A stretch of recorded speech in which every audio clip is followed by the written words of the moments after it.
Bukod sa nakita na natin guys, ang totoo at tunay na kulay na ugali ni Representative Paulo Duterte ukol dito sa usaping pera, meron pa pala siyang isang ugali na hindi ka nais-nais sa isang lalaki.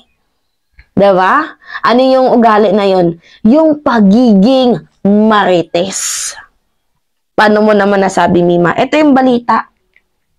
Sabi dito sa usapang kongreso, I was informed that PBA Party List Representative Margarita Migs Nograles, pinangalanan niya guys, on tapang, is spearheading the People's Initiative Movement in Davao. So, pinagbintangan niya itong si Representative PBA Party List Migs Nograles na nagpapalakad na pirmahan daw yung People's Initiative dyan sa Davao. Dahil nga itong si Pulong, si Representative Paulo Duterte, ayaw ho ng People's Initiative. Pero nung panahon ng kanyang tatay, pabor na pabor sa Chacha, ano? Ngayon na si termino na ho ni President Bongbong Marcos, nilalakad at pinupush na ang charter change, ay tila baga nag-iba ang ihip ng hangin. So anyway, pinagbintangan niya itong si Migs Nograles, Representative PBA Migs Nograles, na siya daw yung nagpapalakad ng di umano'y People's Initiative Movement. Ngunit sunog na sunog at basag na basag siya ni Representative Migs Nograles. Ito yung sabi ni PBA Party List Representative Migs Nograles. Sabi niya, I'm here in New Jersey to visit my sister for personal reason as she needs family right now. Pinagbibintangan mo yung taong wala naman pala dito sa bansang Pilipinas. See? Hindi ka lang rin pala ngaw-ngaw ng ngaw-ngaw sa usaping pera, kundi chismoso ka rin pala. Nakakaloka, kalalaki mong tao, pero napakamarites mo. Asaan yung ebidensya mo? Asaan yung proof mo na si Attorney Representative PBA Party List, Migs Nograles, yung nagpapalakad ng People's Initiative dyan sa Davao. Kaya nga People's Initiative, di ba? It is their choice kung pipirma sila or hindi. Anong problema mo kung pumirma yung mga tao sa People's Initiative? Wala kang magagawa doon kasi nga, taong bayan ang magdedesisyon dyan, hindi ikaw. Diba? Actually guys, itong si Paulo Duterte din, tinawag niyang, nagparinig siya about dito sa peking Panginoon. Dalawa kasi yung ano nito, kinakaharap na problema. Yung budget, kasi tinanggalan siya ng humigit kumulang 2 billion budget sa Davao, at itong charter change. Kasi natatakot sila na baka daw humaba ang term ni President Bongbong Marcos, which is hindi naman yun yung pinakapunto ni Pangulong PBBM na pahabain ng kanyang length or yung kanyang time sa paglilingkod, kundi yung pro-Filipino, yung mamamayang Pilipino na naghihirap. 'Di ba? Konti yung trabaho, limitado yung pasweldo.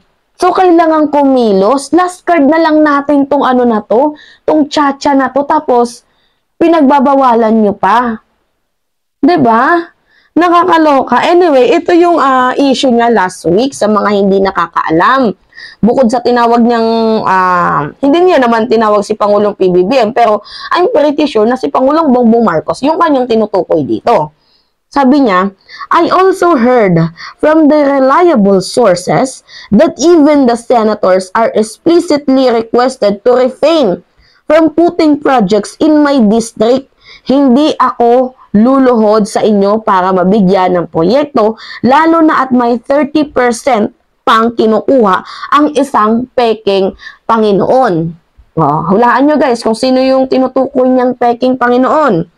To all congressmen ganging up on us, do not give me that kind of BS because I will not starve to death if you take my budget away. Ang kawawa is yung mga Davaoenos na bumoto kay PBBM. Minention niya na. si President Bongbong Marcos. So, I know na itong peking Panginoon na tinutukoy niya ay si President PBBM. Pero sino nga ba ang nag-cut ng budget nyo? Di ba si House Speaker Martin Romualdez yung Congress? And, you know, nung presidente, yung tatay mo, Paulo, Representative Paulo Duterte. Sagana naman kayo sa budget, saan napunta yung pera? At hindi ka naman talaga magugutom kung tanggalan ka ng budget kasi may pera kayo eh. 'Di ba? May pera kayo, so bakit ka magugutom? Nakakaloka. Huwag nyo kaming sasabihan na kasi nung panahon ng tatay nyo, sagana kayo sa pera, sagana kayo sa budget. O diba, nagiging second version din siya ng kanyang kapatid na si Sara Duterte na kapag tinanggalan ng budget, iyak ng iyak, ngawa ng ngawa. Diba ano yung sabi ng tatay mo, ay ng ate mo? Kahit walang confidential funds, kaya niyang mabuhay.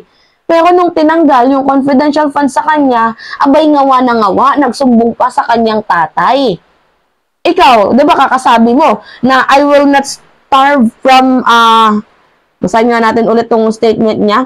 Sabi niya, I will not starve to death if you take my budget away.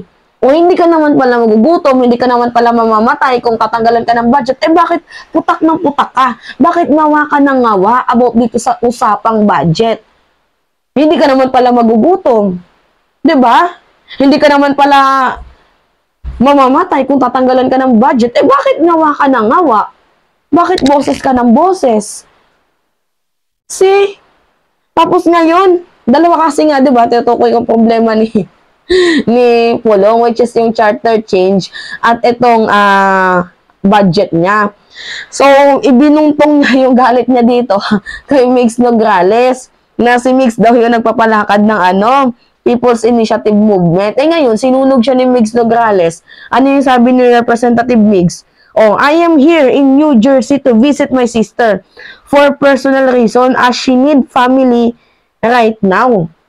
Nasaan yung ebidensya mo na si Mix Nograles yung nagpapalakad ng People's Initiative dyan sa Davao? See? Hindi ka lang din pala iyakin, marites ka rin pala. Nakakaloka. Nakakaloka. Nakakaloka. Anyway, kasi pag naririnig ko yung Panginoon, ang naisip ko si Kibuloy eh. Baka si Kibuloy yung tinutukoy niya. Anyway, hindi naman si Kibuloy ang tinutukoy niya dyan guys sa nag-comment. Kasi kakampi niya eh. Diba? Hindi yan si Kibuloy. It's either si Martin or si President Bongbong Marcos. Nandiyan lang sa dalawang yan. Anyway, it's me again guys. Si Mima Alicia nyo. Nasunog lang, natawa lang ako. Sunog, malala. Itong si Pulong. It's me again, si Mima Alicia nyo. Tagpapalik ulit para sa ating panibagong video.